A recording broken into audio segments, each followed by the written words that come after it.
Hello and welcome back to another episode of Unleashing Brilliance, a podcast where we dig into what it really means to lead with courage, to build a business with heart, and to show up with clarity, confidence, and a massive dose of grit.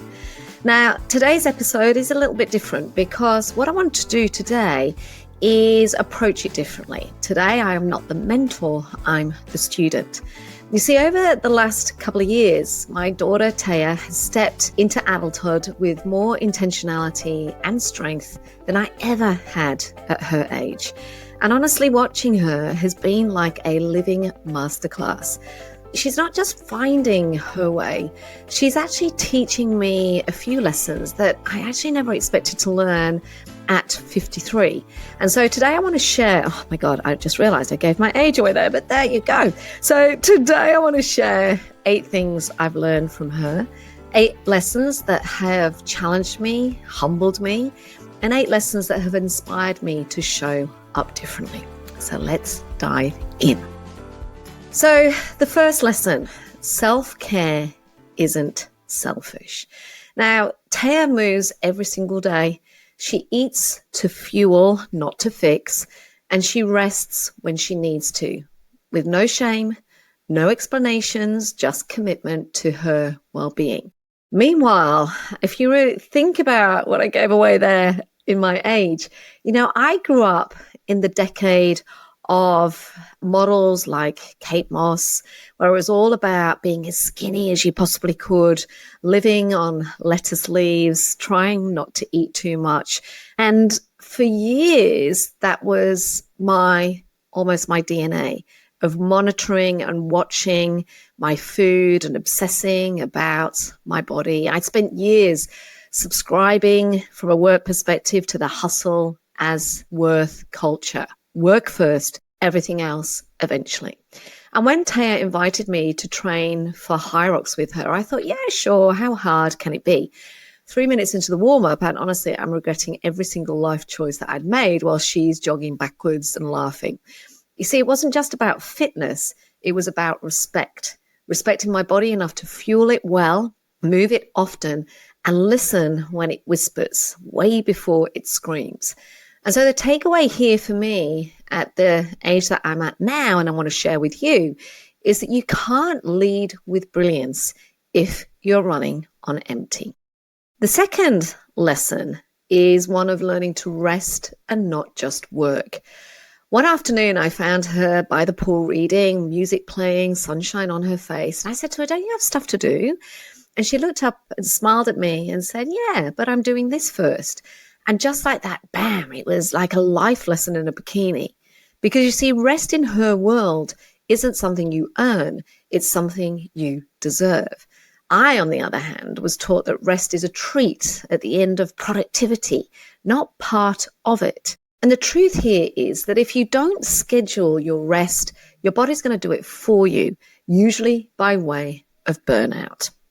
Lesson number 3 is around loving without conditions. You see, Taya loves with her whole heart, her boyfriends, her friends, her brothers. There's no performance, no people pleasing, no keeping score. I watched her recently drop off a little package of love and gifts for a sick friend. There was no big declaration, no Instagram post, just quiet care.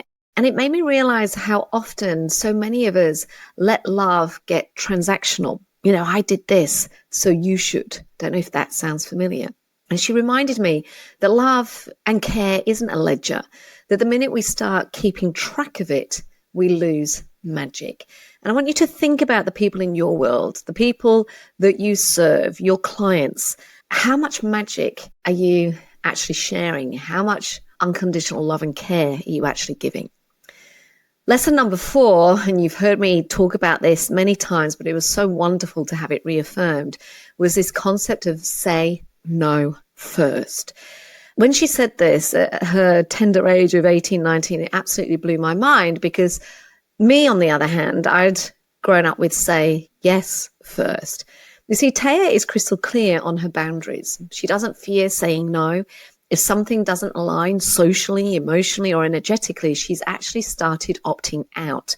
Whereas, as I've said, I've said yes more times than I can count, just to be liked, to avoid awkwardness, or even just to keep the peace. And so the key lesson I've learned here is saying no doesn't make you difficult. It makes you discerning, and it frees you up for the things that matter. And let's be honest, at our age, if it doesn't light us up, why are we saying yes to it in the first place? Her fifth lesson was around finding your people. Yeah. As you know, I've written a book called It's Who You Know.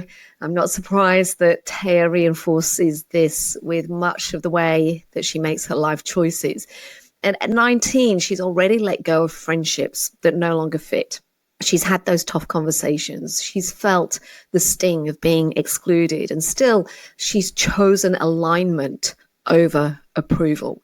She's taught me that loyalty doesn't mean tolerating what drains you. It means knowing who's truly in your corner and having that courage to walk away from those that aren't. Your people, they should see your value without explanation. They should cheer you when you win, and they should absolutely love the raw, unfiltered version of you, not just the highlight reel of you. Her sixth lesson is around being independently you. You see, Taya and her boyfriend, they've been together since high school, but yet they're so fiercely independent. They've got different friends, goals, and hobbies.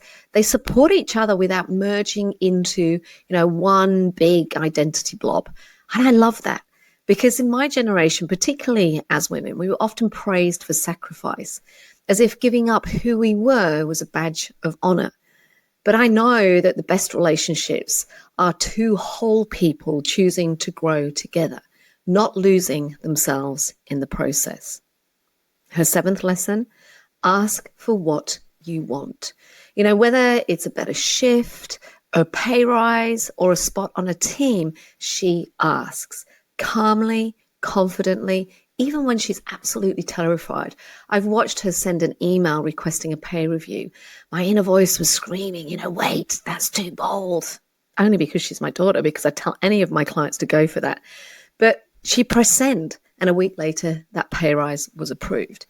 How many of us are still waiting for permission, for someone to notice our worth? Because here's the deal, no one can read your mind ever.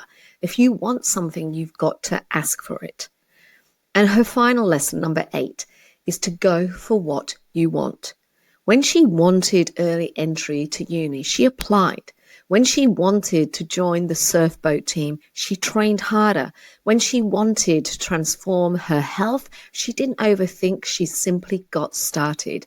She doesn't wait for the right time. She just gets on with it. She just begins. And honestly, that's what separates dreamers from doers. It's not about having it all figured out.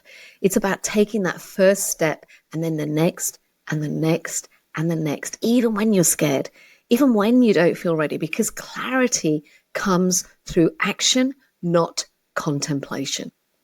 Watching Taya grow into herself has been one of the most inspiring and confronting journeys of my life. If any of you that have teenage children will have experienced this same thing, this interplay, this delicate balance between inspiration and confrontation. But she's reminded me over and over that we're never too old to unlearn, to relearn, and to try again. So here's your challenge this week. Which one of these lessons spoke to you the most? I want you to pick one, write it down, then go and live it, even in the smallest way. And I'd love to hear what you have learned from the next generation. Maybe it's your child, your niece, your nephew, your team member. What wisdom have they shared with you, intentionally or not? Share it on Instagram, Facebook, LinkedIn, and tag me at Janine Garner, or message me directly, because I'd love to know. And one quick thing before you go.